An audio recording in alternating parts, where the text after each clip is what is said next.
అందరికీ దండాలండి. విశ్వశాంతి క్షేత్రం సర్వమత ధ్యాన మందిరం అన్నమాట. ఇది ఎక్కడుందంటే విశాఖపట్నంలో కైలాసగిరిలో ఉంది.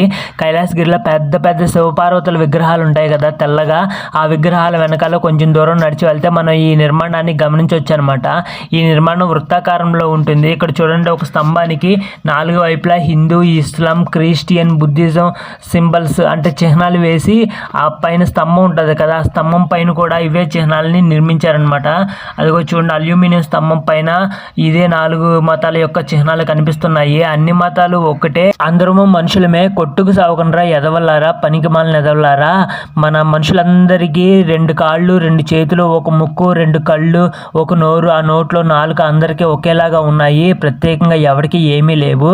అలాగే అన్ని మతాల వాళ్ళకి ప్రతి ఒక్కరికి 9 బొక్కలే ఉంటాయి, ఎవరికి 1 బొక్క కూడా ఎక్స్ట్రా లేదు అని చెప్పడానికి ఈ నిర్మాణాన్ని కట్టించారనమాట.